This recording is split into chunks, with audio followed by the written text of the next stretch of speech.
샬롬, 이동춘 목사입니다. 오늘도 여러분의 삶이 주님의 평안으로 가득하시길 기원하며 하나님의 말씀을 나누겠습니다. 오늘 주시는 말씀은 로마서 12장 21절과 요한일서 5장 1절로부터 5절의 말씀입니다. 이 말씀 중에 로마서 12장 21절 말씀을 읽겠습니다. 악에게 지지 말고 손으로 악을 이기라. 아멘.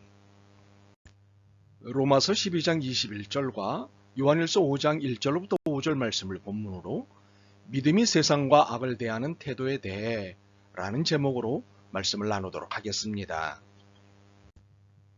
오늘 본문인 로마서와 요한일서는 편지입니다. 물론 편지 형식을 띤 하나님의 말씀입니다. 하나님의 말씀이 현실에 얼마나 정확하고 적확한지를 보여주시기 위해 편지라는 형식을 사용하셨습니다. 편지 형식일 뿐 하나님의 말씀입니다. 이처럼 편지 형식이기에 편지를 쓴 사람이 있습니다. 그리고 받는 사람도 있습니다. 그리고 편지 내용도 있습니다. 이 모든 것이 하나님의 말씀을 드러내는 데 사용되는 것이지요. 이렇게 하나님의 말씀이 우리의 삶의 현실과 현장에 정확하고 적확하게 드러내시는 것이 편지 형식이기 때문에 발신자, 수신자, 그리고 편지 내용이 각각 의미가 있다는 사실입니다. 그래서 이들을 살펴보는 것도 하나님의 말씀, 하나님의 뜻을 바르게 읽을 수 있는 도움이 됩니다. 이 편지를 쓴 사람은 누구일까요? 로마서는 바울이고 요한일서는 요한입니다. 요한 중에서도 12제자 중 한 명인 요한입니다. 바울은 바리새파 출신으로 어려서부터 율법이 몸에 밴 사람입니다. 원칙주의자와 같은 사람입니다. 매우 교리적이고 교조적인 사람이지요. 그래서 로마서와 같은 일종의 교리서를 쓸 수 있었던 것입니다. 물론 로마서는 율법의 문제를 낱낱이 드러내고 복음의 절대성을 입증한 서신입니다. 단지 바울의 문화적 배경과 개인적 경험이 로마서를 쓸 수 있는 토대가 됐다는 것을 설명한 것입니다. 여하튼 바울은 복음으로 전혀 다른 사람이 되었습니다. 우리는 이를 로마서를 통해 확인할 수 있고 사도행전을 읽을수록 확실히 수긍하게 됩니다. 참으로 복음만이 사람을 바꿀 수 있습니다. 요한은 성격이 매우 급하고 신경질적인 사람이었습니다. 그래서 우레, 또 다른 말로 천둥의 아들이라는 별명을 받기도 했습니다. 일단 성격이 나오면 물불 가리지 않는 성격이었습니다. 그런 그가 변했습니다. 예수님을 알아갈수록 자신의 삶의 태도와 성격이 옳지 않다는 것을 깨달았기 때문입니다.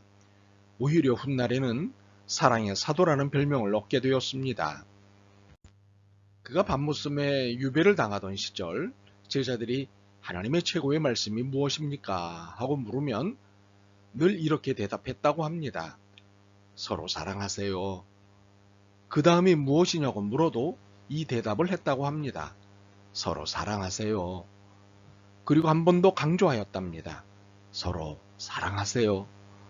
우리는 이것이 사실임을 함께 읽은 요한일서만으로도 확인할 수 있습니다.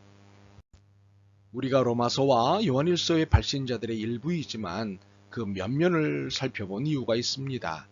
서신에 이 두 사람의 삶이 그대로 나타나 있다는 것을 설명하기 위해서였습니다. 믿음은 삶이고 행위고 실제여야 하기 때문입니다. 형이상적이고 비물질적이고 비도덕적일 수 없는 것이 믿음이기 때문입니다. 무엇보다도 믿음은 소망과 사랑을 품은 신앙이자 행위요, 도덕으로 나타나야 하는 선입니다. 이를 두 사람이 각각의 서신에서 오롯이 보여준 것입니다. 그래서 우리는 오늘의 주제를 좀 더 쉽게 이해할 수 있습니다. 오늘 우리의 관심은 믿음이 세상과 악에 대해 어떤 태도와 어떤 입장을 보여야 하는가에 대해서입니다. 그런데 우선 정리할 것이 있습니다. 세상은 악인가에 대해서입니다.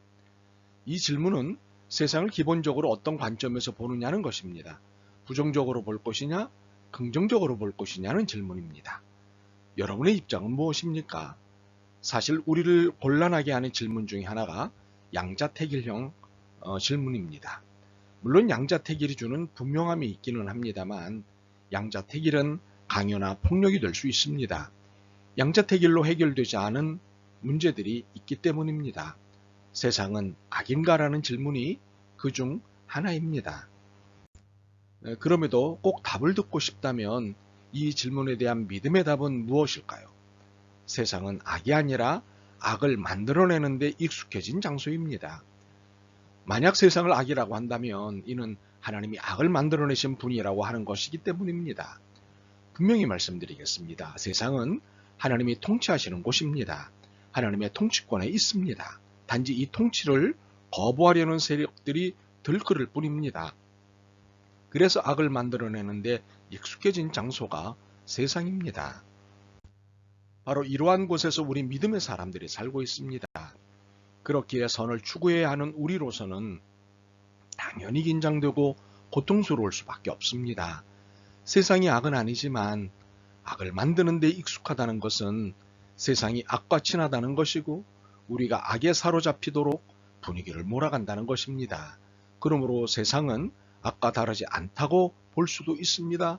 그러나 악은 아닙니다. 그렇다면 우리는 이 악한 것에 몰두해 있는 세상을 어떻게 살아가야 할까요? 요한일서 5장 4절이 그 지침입니다. 그것은 악을 지지하는 세상을 이겨야 합니다. 이에 로마서 12장 21절도 같은 맥락의 말씀입니다. 악에게 지지 말라고 하십니다. 그리고 악을 지지하는 세상에 지지 말라고 하십니다. 그런데 지지 않는 믿음의 삶, 이기는 믿음의 삶에서 짚고 넘어가야 할 개념이 있습니다. 지지 않는 의로서의 이기다는 동사의 개념입니다. 이 개념은 믿음 안에서 재해석해야 합니다. 왜냐하면 기독교는 승리주의도 정복주의도 아니기 때문입니다. 상대를 짓누르고 짓밟고 짓이기고 하는 태도나 행동이 하나님이 우리에게 알려주신 사랑이 아니기 때문입니다. 그렇다면 사랑의 개념을 요한일서 5장 1절로부터 3절을 통해 다시 정리해보죠. 예수께서 그리스도이심을 믿는 자마다 하나님께로부터 난 자니 또한 나으신 이를 사랑하는 자마다 그에게서 난 자를 사랑하느니라. 우리가 하나님을 사랑하고 그의 계명들을 지킬 때에 이로써 우리가 하나님의 자녀를 사랑하는 줄을 아느니라. 하나님을 사랑하는 것은 이것이니 우리가 그의 계명들을 지키는 것이라. 그의 계명들은 무거운 것이 아니로다. 본문에서 설명해야 할 개념들이 있지만 무엇보다 그의 계명에 맞춰보겠습니다. 그의 계명이 무엇인가요? 그렇습니다. 하나님 사랑과 이웃 사랑입니다. 이는 정복이나 짓밟음으로서의 사랑이 아닙니다. 이는 로마서 12장 21절의 말씀 그대로입니다. 악에게 지지 말고 선으로 악을 이기라.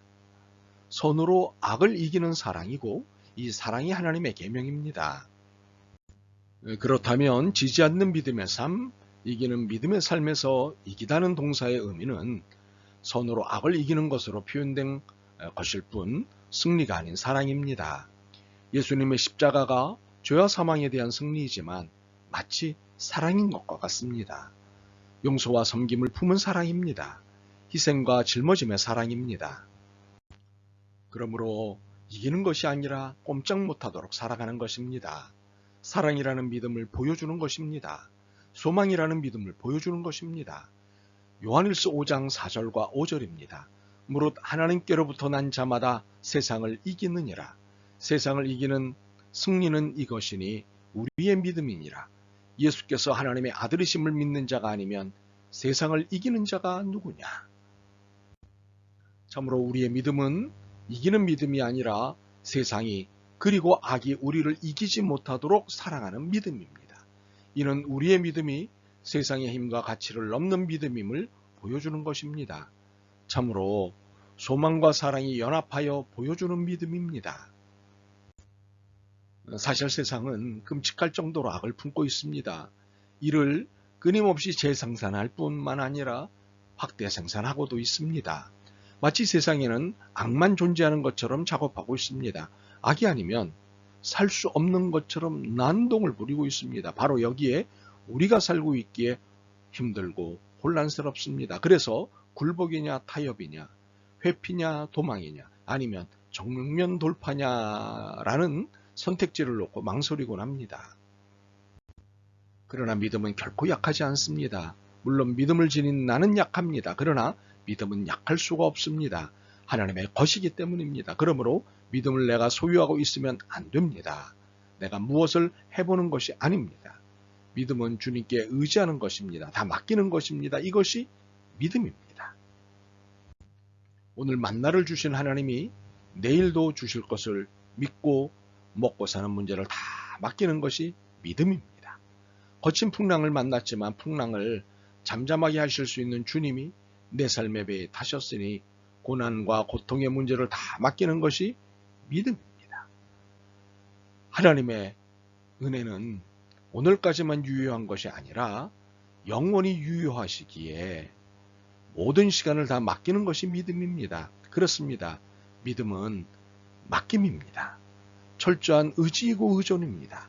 어쩌면 믿음조차도 맡기는 것이 믿음입니다. 요한일서 5장 5절을 읽겠습니다. 예수께서 하나님의 아들이심을 믿는 자가 아니면 세상을 이기는 자가 누구냐? 세상을 이기고 세상에 감동을 주고 세상을 사랑에 무릎 꿇게 만드는 사람이 예수님을 믿는 사람입니다. 믿음의 사람만이 이렇게 할 수 있습니다. 이렇게 믿음은 위대하고 강합니다. 그러므로 믿음의 사람이신 여러분, 당당하십시오.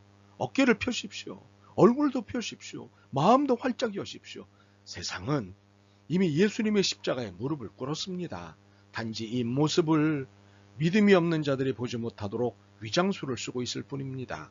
그러므로 세상의 주인이시고 통치자이신 주님께 삶도 믿음도 다 맡기는 믿음을 가지시길 권면합니다. 그래서 이 시간 이후 당당히 어깨를 펴고 얼굴도 펴고 마음도 활짝 편 여러분을 볼 수 있었으면 좋겠습니다. 아멘. 주님, 세상과 악을 대면할 때마다 당황했습니다. 그러나 이제는 당당하겠습니다. 그리고 당당히 맞서 믿음을 보이겠습니다. 악을 이기신 주님의 사람으로 살겠습니다. 예수 그리스도의 이름으로 기도드립니다. 아멘. 오늘도 여러분의 믿음과 삶을 응원합니다. 사랑합니다.